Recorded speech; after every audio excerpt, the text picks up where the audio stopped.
Good afternoon. Thank you for having us. What I will tell you is a story about the bookstore. But before I will tell you more, you should know a bit about me. I was raised in a Catholic practicing family in Poland, which is predominantly Catholic country, you may know that, with a tiny Jewish minority there. I never fancied Catholic youth groups. I didn't grow up with traditional devotion to Mary, and frankly speaking, food pilgrimages were not my piece of cake. You would much rather find me in the study group discussing church fathers. But in the summer of 2000, I found myself walking towards Our Lady Shrine in Częstochowa, mostly because other kids did. And also because there were young, cool Jesuits leading the whole pilgrimage.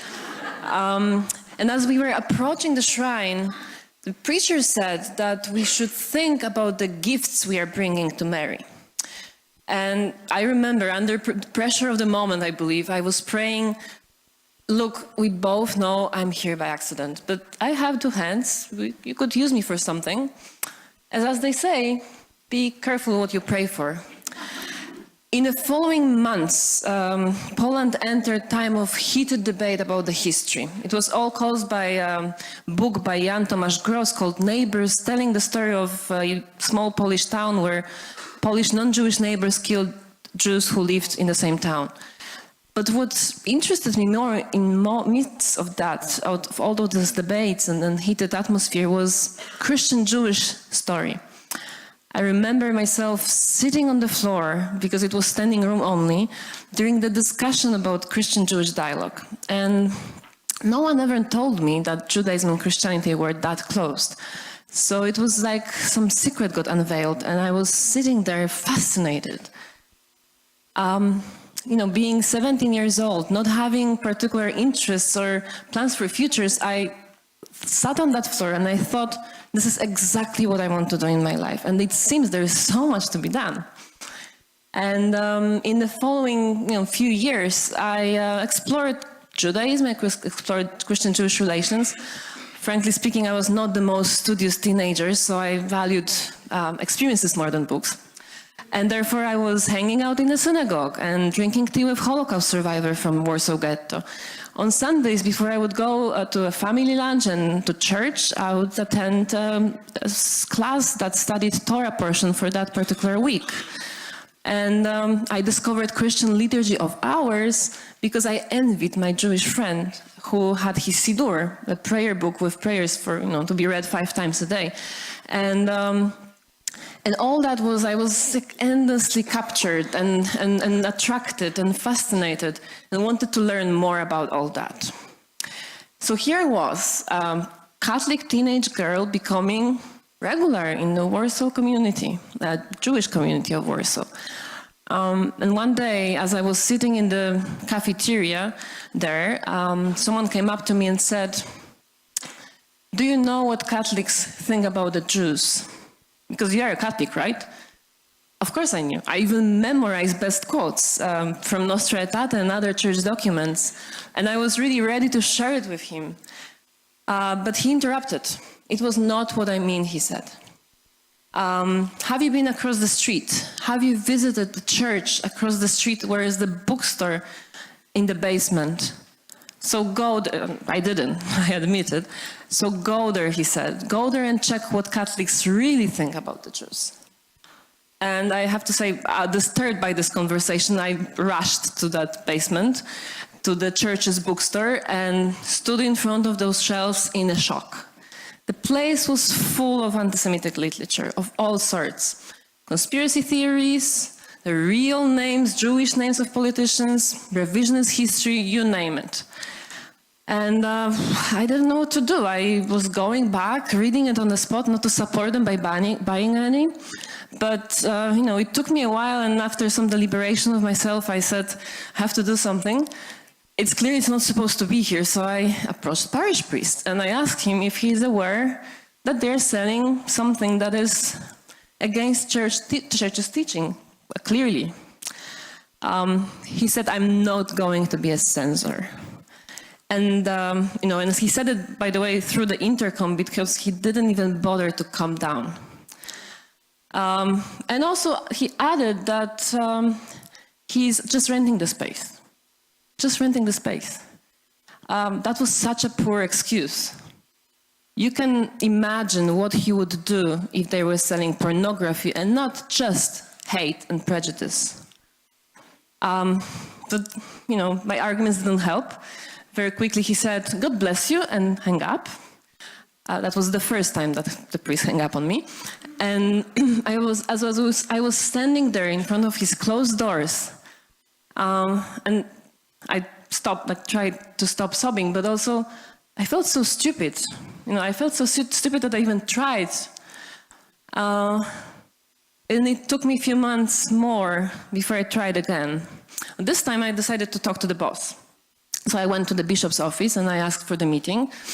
I finally managed, after a lot of back and forth, I managed to talk to the chancellor of the archbishop. That was as far as things got. And frankly speaking, that was also a slap. Here I was 19 years old, allowed to drive, buy alcohol and vote, but not able to get appointment with my own bishop.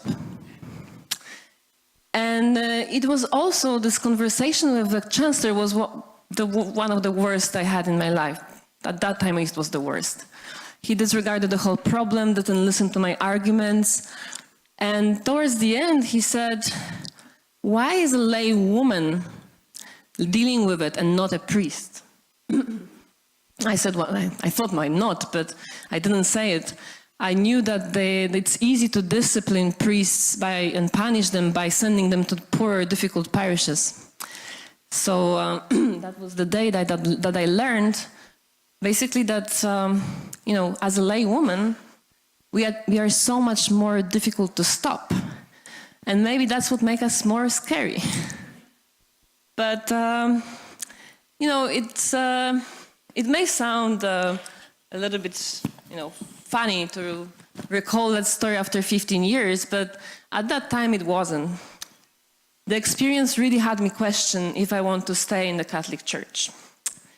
And I suddenly, from the young idealistic Catholic girl, I suddenly felt that I'm surrounded by hypocrites who accept church breaking its own principles by letting anti-Semitism into the building itself even. So I was angry. But anger is also a sign of commitment. So therefore I stayed. And what helped was conversation with experienced Catholic activist who said, "It's the first time you're disappointed, not the last one. You need to get more tough." And the ultimate irony of the whole situation is that I pushed myself to become a Catholic theologian, to study Catholic theology, because at the end of the day, I really wanted to work for Christian-Jewish relations, to specialize in it. And as for the bookstore, if you wonder, after many failed attempts, and 5 years later, it finally closed. But, for... Thank you.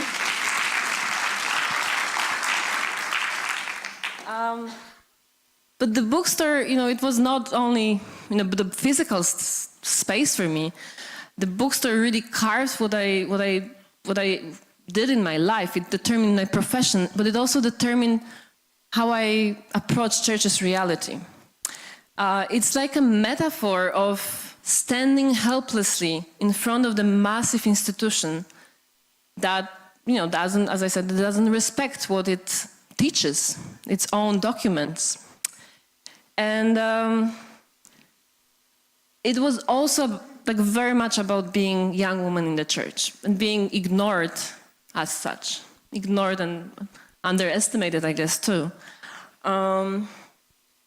So, even right now, I have to tell you that all the degrees I had ever since, all the experiences, professional and not, It's not a remedy for what happened, of this moment that no one really felt that I should speak up, I should be welcomed, I should be listened. So what could help is a change of culture in the church. Change of culture for such that would be really, truly egalitarian. So like for real, as there is no man or female. So that young people are like treated seriously, actually. Women are listened to, and no one is ignored. Because until today, I don't feel comfortable in the bishop's office. Even when invited, I'm always ready to be rejected by the church. I keep my expectations low so it doesn't hurt, but it's there. I believe I could contribute quite a unique expertise, but I don't want to be treated as a usurper anymore. So I tried once. I offered to facilitate a group of priests who were going to learn about the Holocaust, and I heard I can come, but as a translator, because they will reject women as an expert. So why would I try again? And how many more women could say similar stories about their respective fields? I see them around me, better than anyone else, and yet not good enough for the leadership positions, because in the Catholic Church, those are for priests. And I'm with them when they swallow pain of rejection again. So you could ask, why? What do we do that we still hang out here, despite of being treated as second-class citizens? And some people say it's for the fight itself. I don't know why, but that's what I hear sometimes from my friends who are priests, that you always need to have a battle, if not fighting anti-Semitism, then for the women's rights. Always something. But I'm not making up the struggle. It's real and burning for over half of the church who are women around the globe.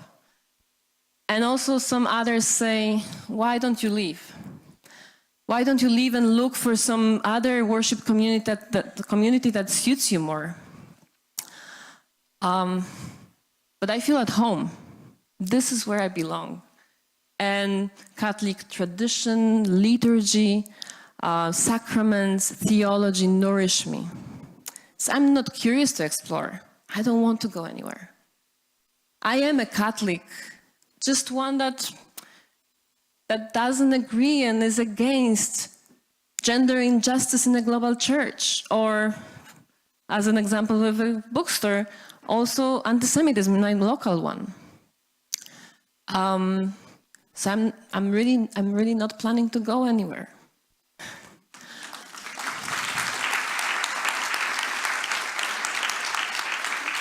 And by the way, I hope you will stay too. There is much to be done. Well, because, despite all difficulties, we are here in the church, competent, engaged, ready for the work we are early given. Please don't waste it. Even if angry, our anger shows that we are committed and we are not giving up on the church. And we expect and hope she will not give up on us in our vocations. Ready to be involved and included anytime. And the time is now.